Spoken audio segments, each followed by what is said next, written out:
Olá, youtubianos de plantão! Sejam bem-vindos a mais um vídeo aqui do canal do Professor Jader, Livros que eu li. E a obra hoje que vamos analisar, fazer uma resenha, é sobre o Manual de Persuasão do FBI. Jack Schaffer é um ex-agente do FBI, especializado em comportamento humano, em espionagem, né? E vamos encontrar, dentre outras frases escritas, a seguinte ideia: as pessoas irão esquecer de como você falou, como o que disse, mas jamais esquecerão de como as fez sentir. Então, muitas vezes, sinais verbais valem mais do que palavras. O silêncio fala mais do que as palavras em muitas situações. Então, nessa obra, o Manual de Persuasão do FBI, o autor vai desenvolver a estrutura do livro a partir de 8 capítulos, sendo eles denominados, que eu denominarei agora, regra de ouro da amizade, as leis da atração, falando a língua da amizade, construindo proximidade, nutrindo e sustentando relacionamentos e os perigos e as promessas das relações no mundo digital.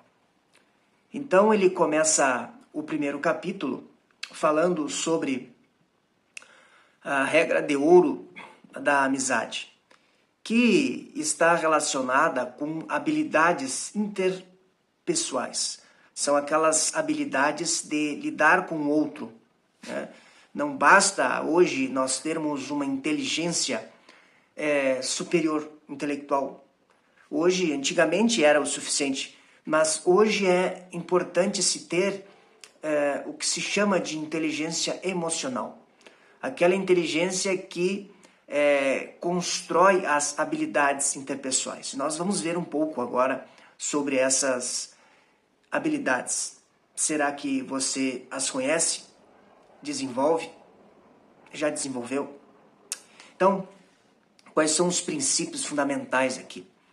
A empatia. A empatia é o ato de se envolver emocionalmente, entender o outro.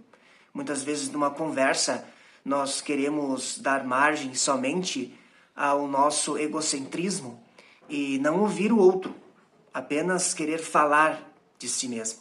E isso não ajuda nessas relações de persuadir as pessoas. Então é importante ter a empatia, ouvir e se colocar no lugar do outro a partir de repetir, pelo simples ato de escutar ou repetir algumas palavras que a pessoa vier a dizer. Você repete ou pergunta usando as mesmas palavras que a pessoa.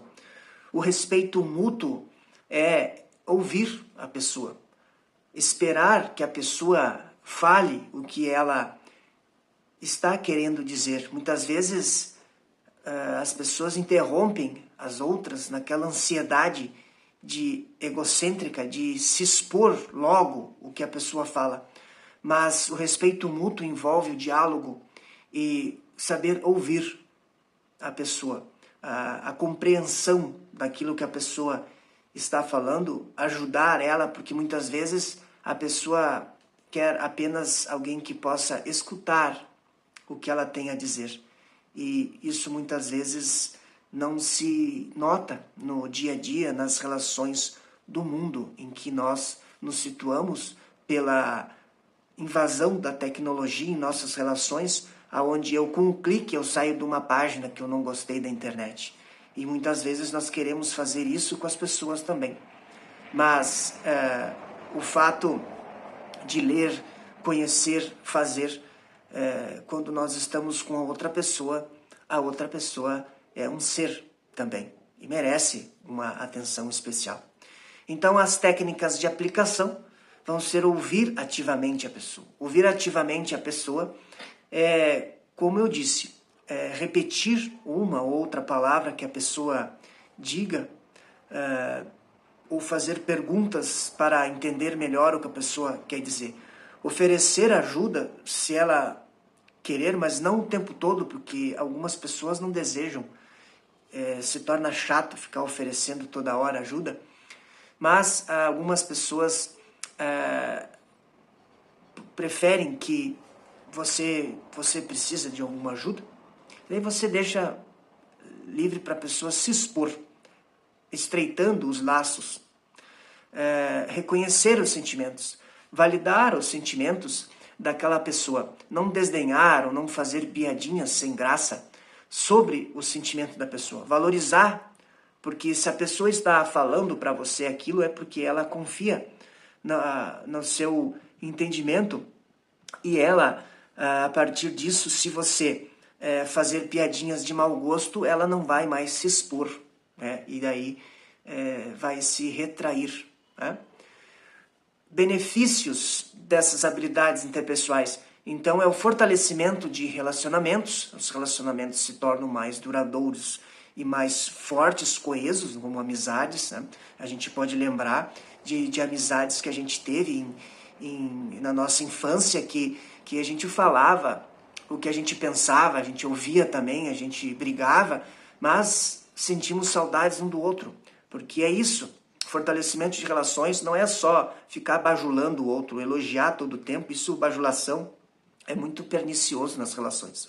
Então você pode, claro, e deve elogiar, mas deve também, aquele que gosta do outro, tem uma amizade frutífera, de falar para a pessoa quando ela estiver te desagradando. Olha, isso aqui você está sendo muito vaidoso com isso. Então, se é uma amizade verdadeira, vai se trabalhar isso. Então, é muito importante esse fortalecimento e é um benefício das habilidades interpessoais. A criação de confiança vai se fundamentar a partir disso. A partir de um momento em que você partilha o que pensa num diálogo e pode ouvir o que o outro pensa sem se zangar. É uma criação de confiança que só o tempo vai fazer florescer. Isso nos faz melhorar na comunicação. Quando a gente expõe algo para alguém, sem deixar de ser empático, mas de expor o que pensa, você vai estar dentro de uma comunicação assertiva, de uma comunicação onde você não deixa de expor o que pensa, mas não humilha o outro pelo que vai dizer, né? A praticidade disso é no momento das situações do cotidiano, as situações do cotidiano que vão nos fazer florescer essas habilidades. Não se aprende de um dia para o outro, ninguém nasce com o dom, né? Se for conversar com uma pessoa, o Mário Sérgio Cortella, por exemplo, ele fala muito bem, se comunica muito bem, mas ele leu centenas de livros, fez centenas de palestras e se desenvolveu e está sempre estudando, né? E teve muitos contraditórios ao livro dele. Ele diz que na faculdade onde ele leciona, ele tinha um professor que sempre criticava os livros dele. Ele poderia ver isso como uma maneira de se fechar e empurrar essas críticas sem ouvi-las. Mas o que ele fez? Ele ouviu essas críticas e usou elas, nada agradável, claro, mas usou para ele crescer como escritor, né? As interações profissionais acabam se tornando menos sofridas por desenvolver essas capacidades interpessoais e os conflitos que essas interações acontecem, porque nós somos seres humanos e os atritos vão acontecer, né?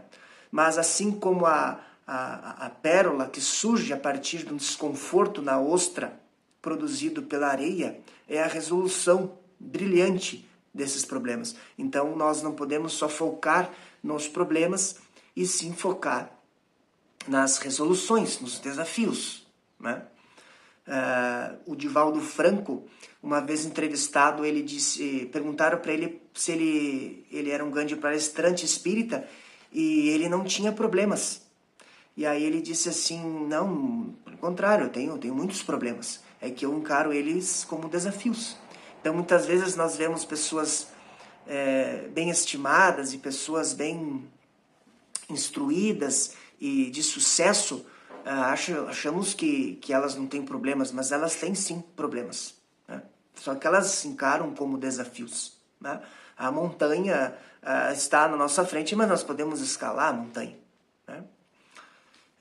A reflexão pessoal é muito importante na construção das habilidades interpessoais, é onde a autoavaliação se busca, né, se pensar, se refletir, se autocriticar, não de uma maneira de se ficar se culpando por tudo, né, se melindrando, mas de uma maneira de pensar, eu fiz o meu melhor, eu posso fazer o meu melhor, na próxima vez, com certeza, nós vamos fazer o nosso melhor, porque nós estamos sempre evoluindo. Isso, nos ajustes de comportamento, nós nos comportamos hoje, mas nós temos que nos analisar se eu não posso me comportar de uma maneira melhor na próxima vez, né? E isso vai gerar impactos nas relações sociais, né? A habilidade interpessoal, como a gente lida com os outros à nossa volta, vai surtir efeito com as relações na sociedade. Isso é inerente a nós vivemos em sociedade, então nós temos que interagir mais cedo ou mais tarde, se comunicar com as pessoas. Então essas habilidades, elas devem sim ser desenvolvidas para o melhor entendimento do mundo à nossa volta.